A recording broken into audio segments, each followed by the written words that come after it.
Now, our next speaker, a very interesting gentleman, a very talented clinician in his own right, Dr. Antonio Olivo. Again, he was to host this presentation, actually this whole webinar.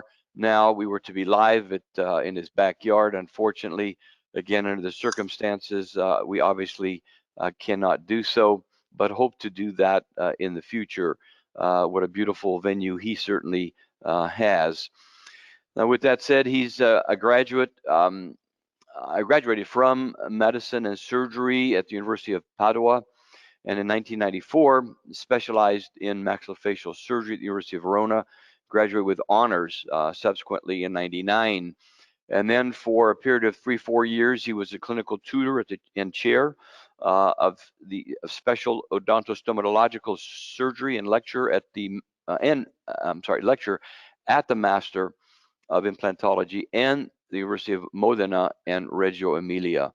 His focus is on prosthetic rehabilitation, aesthetic rehabilitation, and oral maxillofacial surgery in general. Again, a very talented clinician, and I'm sure he's got some great pearls to share with us from his specific learning case. I give you Dr. Olivo. Thank you very much, Michael, for your kind presentation. Thank you very much to invite me, Carlos, at this webinar. It is really a pity to me that we are not in persons, because I do my best to organize the Congress, but I hope that we will have our meeting next year. And sorry, because I don't understand if you are with this screen, or if you go full screen, we will be good. If you hit the full screen button, we see the screen properly. Yes, I move just a moment that I move this. On the left, you will see it. Okay. Is it okay? Is it okay now? That's perfect. Yes, we hear you well and we see you well. Okay, I go on. So I hope that we will are able to organize the Congress next year. I started my presentation. I want to thank you also, Chantal, because Chantal was a friend to me, and she helped me very much at the beginning of my career with ZAGA implants. These are this is my business partner, Dr. Elisa Cappello, and this is my junior doctor, Alberto Ceccarello, that work strongly with me to prepare all my presentation and to document all my cases. I want to start with the first case that I treat together with Chantal. And in 2003, I had this patient, my first patient for zygomatic implant, that came to me, a female patient at the time, 60 years old, that was refusing any bone graft. And so together with Alvise, we thought what we can do to treat this patient. And at the beginning, I placed 4 short implants into the maxilla, and with the split crest, and everything seems to go well. But after 1 year, I had some osseous disintegration, and I lost all the implants. So in this case, a difficult case became an extremely difficult case, because I lost all the alveolar bone that I have in the front part of the maxilla. And due to the fact that the patient refused any bone graft, I had to move to zygomatic implant. So in 2004, we went to Chantal in Brussels, and we tried to learn the technique of zygomatic implant. Chantal was very kind with me and with Alvise, and she helped us at the beginning. So she came in Italy in 2005, and we perform our first zygomatic implantation, starting with the quadzygoma. I know that quadzygoma is not for beginners, but the patient that we had at the time was this. And so only because I had Chantal beside to me, I performed this case. And this case was my first case. I performed it in 2 stages.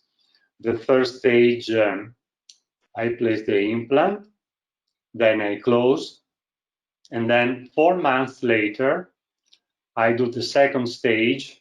I take impressions. I deliver the temporary restoration. And this is the final restoration that you see that also if it is my first case, I had a very good position of the zygomatic implant in the posterior part that are not occlusally, but in a very good position. The time was 2005, and the final restoration was good. The patient was happy because she can chew, she can smile, she can do everything. Everything was good until 2013. In 2013, we start to have some problems. Why? Because our patients start to complain from sinusitis symptoms. And so, together with MT, we decide for a pharmacological approach with antibiotics. We treat 2-3 times with antibiotic, but the sinusitis problems became recurrent. So, together with MT, we decide to perform a FES for bilateral maxillary antrostomy. It was 2015, and the patient seems to go better for some years. You know, the problem was not really solved, but the problem seems to go a little bit better. Also, the X-ray that you see seems not an ideal situation, but a quite acceptable situation. But unfortunately, in 2018, problems don't solve and became seriously. And we had a chronic sinusitis that was due to, you see, a lot of the bone seal all around the zygomatic implant. This is not the CT scan of the patient, but it is a CT scan of the patient that had the same problems. And you see very precisely that all around the zygomatic fixture, there is no more bone. No more bone means no more seal. No more seal means that there is a chronic bucco-sinus communication. And you see, after the removal of the bridge, that we have this situation in the right side. We lost all the bone, and there is the communication here, you see, and there. So I open a flap. I see that all around the implants, there are no more bone, you see, and there is the communication here, and also in the other part. So what I decide to do, obviously, I decide to cut the 2 zygoma implant, to remove the 2 zygoma implant, to do a closure flap. But the problem was that I remain only with this implant in this position. You see, I have to remove this, I have to remove this, I have to remove this. So during the surgery, I decide to place 2 implants in the tuber, in this area and in this area. And so after the surgery, the patient had maintain this zygomatic implant in the position of the 22 and this implant in the position of the tuber.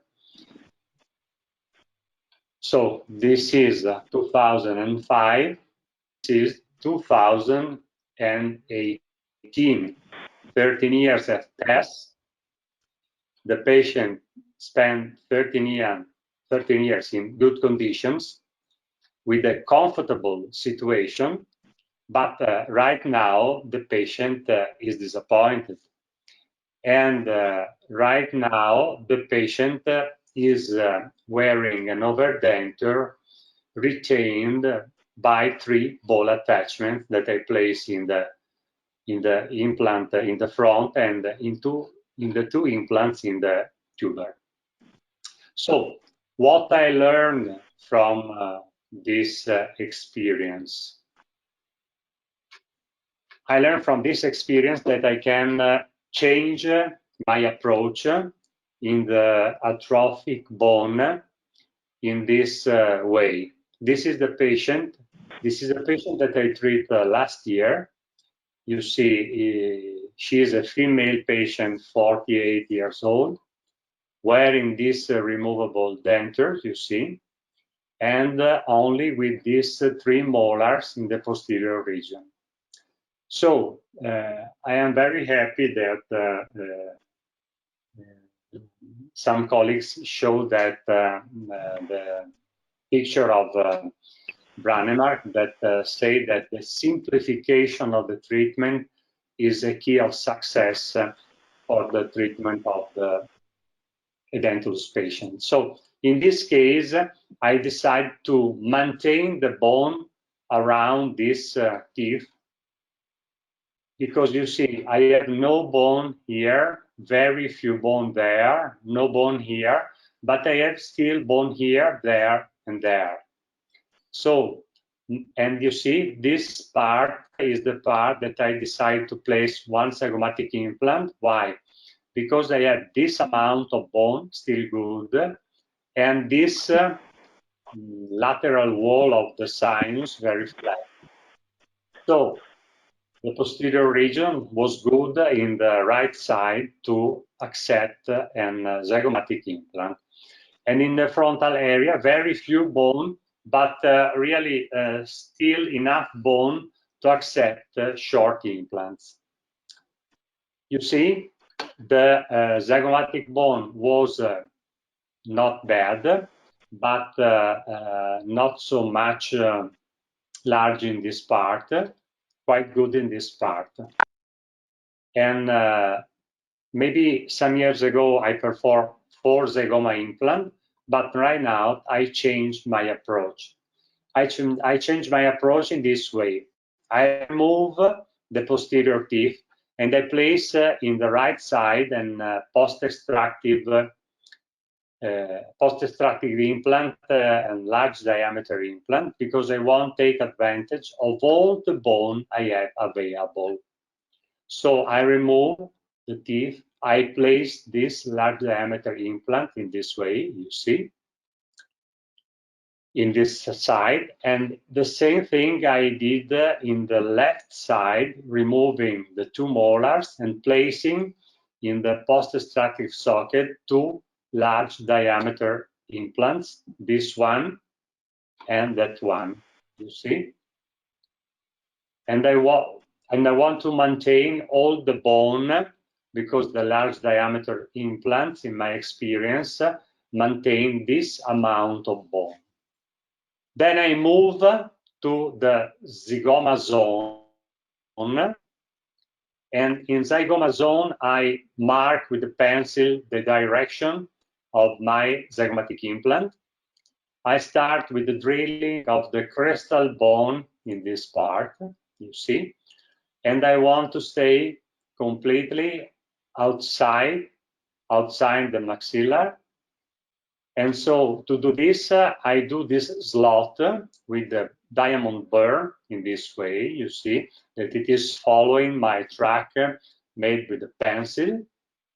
Then I detach a little bit the sinus membrane, because I want to elevate it without damage, to have the space here to engage the zygomatic bone.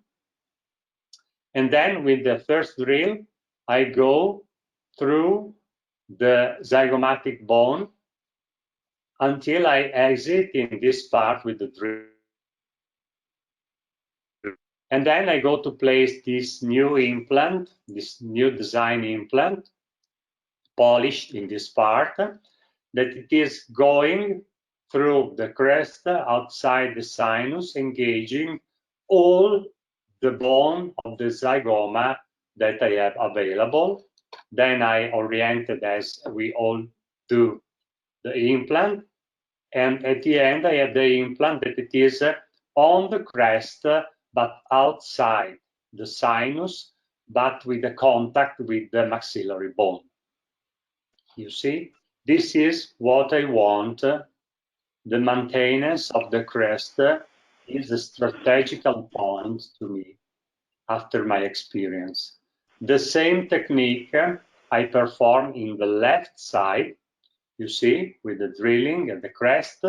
Then I do the slot very precisely in this part, and then I use the drilling of the zygoma to have the preparation of the zygomatic bone, and then I place this implant through the crest outside the maxillary, inside the zygomatic bone in this way, with the right orientation.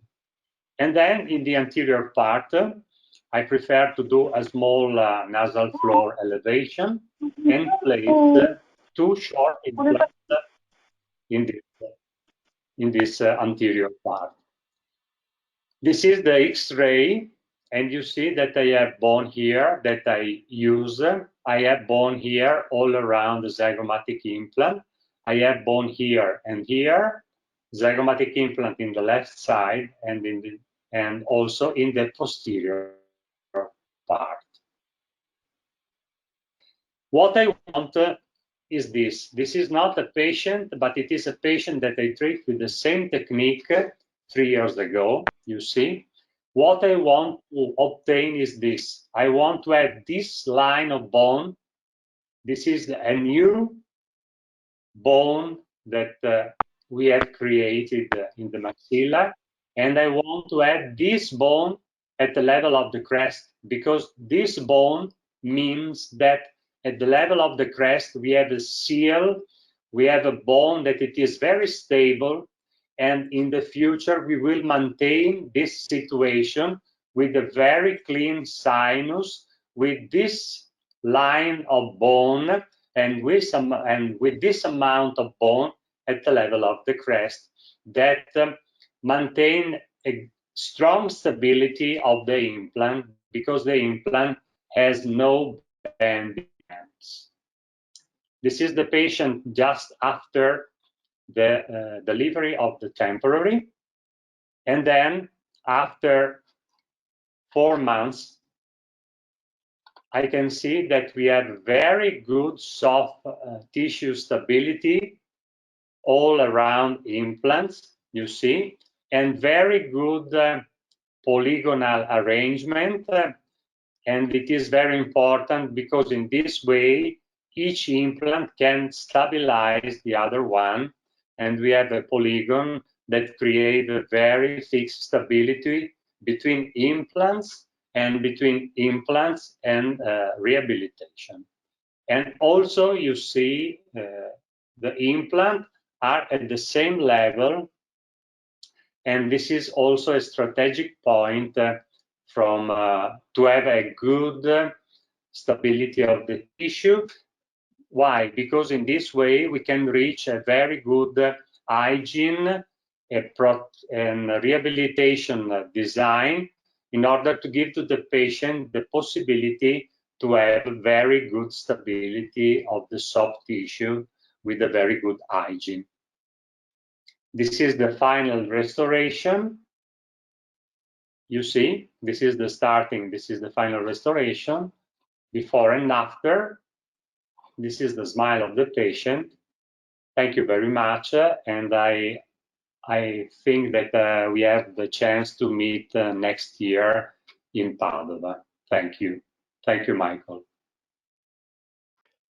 Thank you so much, Dr. Olivo. It was an outstanding presentation. I will tell you that you bring up such great points again that are critical to the success of these zygoma implants, certainly long term, and the bony housing again being such a critical factor at the alveolar crest, and the respect for it, its presence, and therefore what we're dovetailing into, as we saw from Dr. DeVoe, and that is an implant design change to accommodate for the more or less amount of bone, alveolar bone, that is there. But most impressively, that respect in turn turns into, of course, respect for the soft tissue and the long-term ramifications of the dehiscences of any of these cases.